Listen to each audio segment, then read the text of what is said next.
What is going on, everyone, and welcome back. Today we're talking about the most merriest vacation that you could possibly have when it comes to a Disney vacation. My name is Josh. Welcome to Travel with Josh and Taylor. And Taylor's not here today, but just so you know, we travel around the world and we have a really good time. And guess what? Part of that is making a lot of mistakes. But we like to share those mistakes with you so that hopefully you'll learn from our mistakes and not make those on your next trip. So it's kind of a, give and take, right? If you find this video today informational, helpful, or maybe just silly and strange, please leave a like, give us a comment, and share this with somebody that you know. And if you are looking to plan a trip to Walt Disney World or any of the Disney theme parks, make sure you head on over to our partners at GetAWAY.com. So Disney vacations can be super magical. They can be so much fun, and they are well known for doing some really great holiday overlay or themes to match with the season. Disney Tokyo gets a really cool Easter vibe and theming that goes to it. I mean, that's what we're looking to do here in the near future, is head on over in spring to visit Disney Tokyo Land and just have a really great time. Disneyland itself over in California does an awesome overlay for Halloween. And here in Florida, Walt Disney World does an awesome job for the holidays with numerous gingerbread displays throughout the resorts, plus some fun after hours and extra ticketed events. My very first trip to Walt Disney World was actually with Taylor's family back in 2009, and I have talked a little bit about this in the past, but I was really apprehensive of going to Disney because I just didn't really know what to expect. I was 18 years old, it was 2009. I didn't want to get excited for what I thought was probably just going to be some place that's mostly for kids or for families, and I fell in love with the Disney theming and all of the magic. And to top it all off, we were there the first week of December, which means that the Disney holidays were in full swing. We got to actually go to a very Merry Christmas party, and it was just awesome. It blew my mind. It was just so great. The decorations, the Christmas party parade, fake snow falling from the sky, watching the fireworks from the fireworks dessert party. I mean, it was great. We had a blast.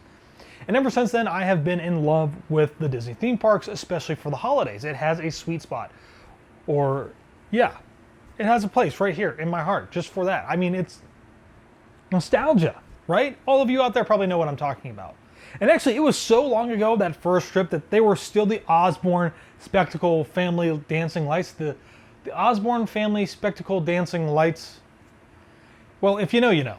But that was also a really great display over Hollywood Studios. And now most of that is gone. You still have the holidays over at Magic Kingdom and Festival of Holidays over at Epcot. But, you know, it was stressful. And Taylor's whole family joked with me that I would need a vacation after the vacation. And they weren't wrong. When you go to Disney World, you're up usually early in the morning and you're hitting the parks really hard. And especially if you only get to go once a year or maybe once every 2 years. You want to get your money's worth. So here's an alternative, which is a Disney cruise. Because if you don't know, Disney Cruise Line actually has multiple themed sailings for the holidays. And not even just for the holidays. They have Pixar Day at Sea and Marvel Day at Sea. And they're really, really cool. Like, you can get to do some really awesome stuff and meet some great characters. So today we're talking about the most merriest, very merry Christmas merry party cruising sailing, right? Mouthful. No, but it's the most merriest cruise on the 7 seas, and that is with Disney Cruise Line.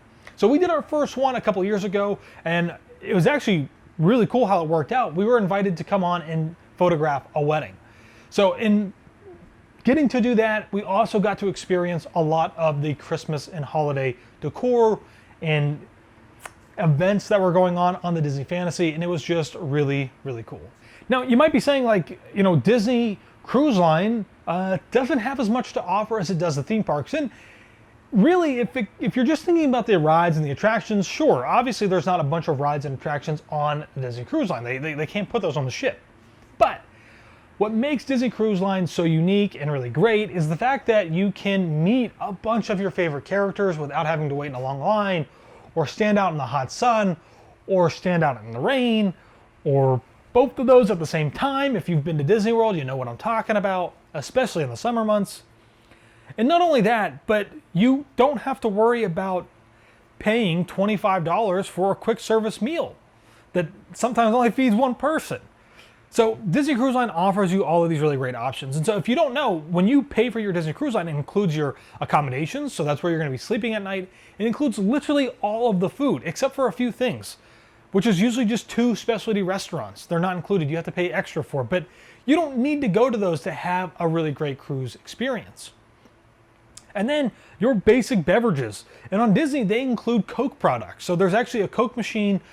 It's a fountain machine up on the pool deck. You go up there and you can get as much Coke or other Coke products as you want. It doesn't matter. They're not going to stop you. And so you can have a really great time. And all of the entertainment is included. You don't have to pay extra for it. So if you want to go see an awesome Broadway style show, it's available to you. You don't have to make any tickets or reservations. You just go to the theater, you show up, and have a great time. So there's a lot of really great options. And not only that, you get to explore different places around the world and only ever have to unpack your bag once. And that's what we really love about cruising. But specifically for Disney and the most merriest holiday sailing that you can have at sea, you get all of this really cool magical holiday stuff. I think what really surprised me was just how decked out the ship was whenever we got there.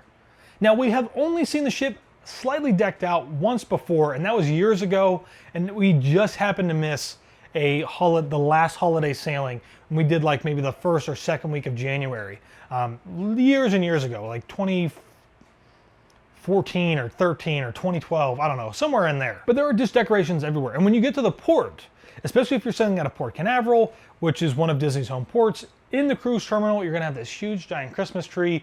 There's gonna be decorations in there with lights. And it only continues as you get onto the ship, where you're going to see a huge gingerbread display right there in the atrium, which is really cool. You're going to see some different Disney characters in there.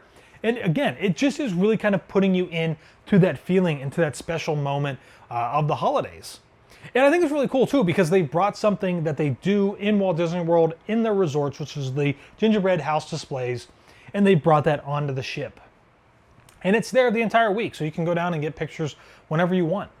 Now, on embarkation day, there are several different activities that you can actually do that are specific to a holiday sailing just like this. And one of the first ones, which I thought was really cool, was this huge, big kind of like, you know, every Disney cruise has a sail away party, but it's just a sail away party. Like, there's nothing special about it, other than, you know, it's Disney. Not to take anything away from that. They are really cool and great, but on a holiday one, you're going to go back down into the atrium later in the evening, and they're going to put on all of this stuff. You're going to see Santa Claus. They brought in Elsa. She makes it snow in the atrium. And I mean, it's just really, really cool. They have people that are singing. They have different dancers. And what's even great too, because it's Disney and they know that kids are like, it's really important to kids. They kind of like make this whole space out in front of where everything's going to be happening, where kids can go in and they can sit down and they get an unobstructed view without the big giant adults standing everywhere. They get this nice unobstructed view of what's happening, and it's really, really cool. And super special for kids, but also for us who are young at heart, but not very kid-like. Now, if you've ever been on a Disney cruise, or you've been thinking about doing it, or maybe you've seen that like in Alaska, Mickey and Minnie and their friends have special holiday outfits, it's the same way with on a holiday cruise. You're gonna find that Mickey and Minnie and the gang all have some type of special holiday outfit that's specific for the cruise line that you can't see anywhere else unless you're on the ships meeting with them there. So they're not gonna see them in the parks, which is really cool. It makes it super unique and an even better experience when you're on the ship. So throughout the cruise, there will be different things going on that you can take advantage of. And I think what's also really kind of cool is that not only that, of different things going on, but in the atrium, they'll also have times where there's hot chocolate set up and there's cookies set up, and you can go in there and get a cup of hot cocoa and get a little cookie and sit there and eat. But I think probably one of the most, probably one of the things that people really, really look forward to is getting to meet Santa Claus on board the Disney Fantasy. Now, all of the other characters throughout the length of the cruise will be meeting almost all the time. And it's really cool how Disney tends to set these things up. On the main floor of the atrium, you'll have several characters out in there, and you kind of form one line and you're able to hit all of those characters in sequential order. And then, while they have just gotten set up and they're starting to get ready and they start doing their photos, on the next deck up will be another set of characters, and they're going to be spaced out. And you can kind of form or start in one spot and work your way around that next deck.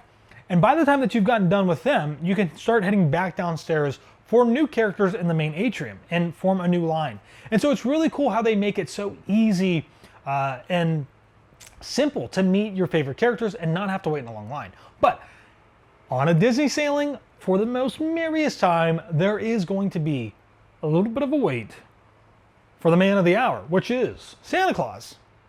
And we got dressed up just to go meet Santa Claus. We wore our little Christmas onesies that we wore years ago to the Christmas party. And I thought it was really cool. It was a lot of fun. But again, Santa Claus is only going to meet a few times on the ship. So you do really want to make sure that you're planning your days around meeting Santa Claus if that's important to you or your kids. Make sure that you know exactly when he's going to meet up. Now, we got in line. We didn't have to wait that long in the actual line, but we did wait a long time down in the atrium because we wanted to make sure that we weren't towards the end, we were towards the front, just in case. But it was really cool, and he's an awesome Santa. Santa might be slightly different for you on your cruise. Anyways, it was really great. And again, another really awesome character meet and greet that if you were in the theme parks, you're going to be waiting an hour, hour and a half sometimes. You're going to sometimes have to get a pager and come back. So this is really cool. You don't have to wait out in the sun. You can just be on the ship. It's AC. It's great. It's awesome. It's a great way to experience a lot of the Disney magic without all of the hustle and bustle of the theme parks. And granted, right, you're not going to get to go and ride Haunted Mansion or be on Space Mountain, but you are still going to get that Disney magic, all of those little Disney touches, all of that white glove type service that you have come to expect is here on Disney Cruise Line. We had an absolutely fantastic time on this Christmas cruise, and you know, I know that this maybe had felt a little bit all over the place, but there are really just so many awesome and magical things to experience when on a Disney Cruise Line, and that's just over the top when it comes to having it for the holiday season. So if you have gotten to experience one of these cruises or you're looking to do it, let me know what was your favorite thing or what you're looking forward to, or if I left something out that you think is really worth mentioning, let me know down in the comments below. And yeah, I mean, it's great, right? A Disney cruise. Everybody loves taking a Disney cruise, and we're no exception. So I hope you guys enjoyed watching this video. If you did, please hit that like button, share it with somebody you know, and we will see you in the next one.